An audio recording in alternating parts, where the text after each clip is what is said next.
What is loopholeology? It's the study of the loopholes, tax systems, permitting systems for building, construction. What are the loopholes that keep you from having to pay taxes legally? What are the loopholes in your county that keep you from having to go ahead and pass all sorts of building codes and stuff to have a small, tiny, portable home?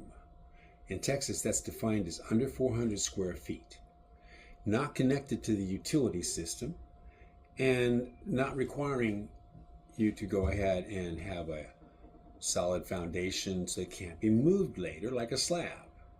It has to be portable. Now, given that parameter, you can also have a second floor, as I'll show you in the retreat, but since the second floor doesn't qualify legally by definition as living space, you won't have to pay any sort of property tax as if it were a house, even though by the time you add the bottom floor and the quote-unquote storage space, that is your upper bedrooms stored away, then you're probably about 650 square feet. Now, if downstairs you were to go into that outside porch that's on two sides, that has a screened exterior, now it has a wood floor, no doubt, and it has a lower beaded half wall on the inside, and it has some of that nice tin on the outside. It has screens, nothing but screens, going up, and then it has, of course, beaded board ceiling. And you might have insulation behind all those places. And when the taxman leaves, you just might find in my warehouse of 2,000 windows one that coincidentally, a sash, that will fit behind that screen, and you will have the potential to have 824 square feet of home that is only classified as a 326 square foot portable building. For all intents and purposes, it has a 10-year depreciation lifespan. If you should use that for bed and breakfast, you can then depreciate it as a business. You might make very little money on it, but that doesn't matter. You use it for a business. So it's that 10-year lifespan is depreciated to a depreciated pile of trash for all tax purposes. Unless you sell it, it has no more tax value. You can't write it off.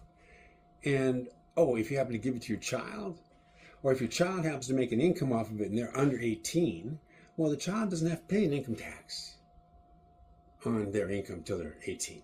So that little loophole where you depreciated it for 10 years, and you might have given it to them with no tax ramifications because it's a depreciated pile of trash, and they happen to make an income off of it till they're 18 years old, that's a loophole.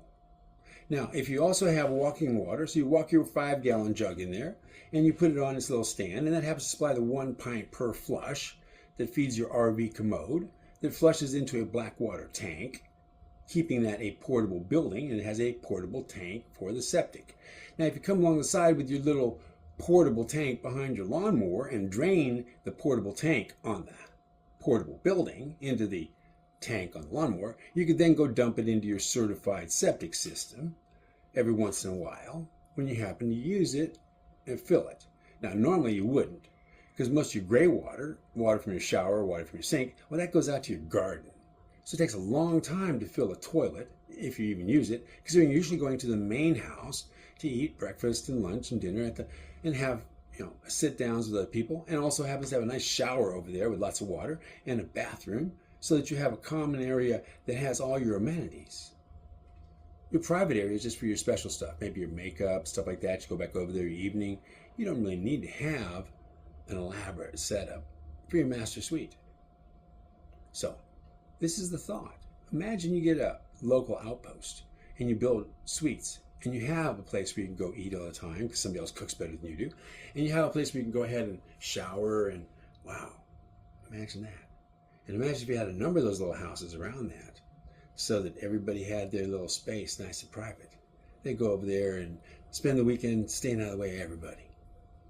I got my tea, my coffee for the weekend, got my eggs, got my bacon. Don't need to see y'all. Thank you very much. I want to be alone. That's a good world to live in. Now, I'm going to end this again because 5 minutes, that's all we got. 5 minutes. Imagine that.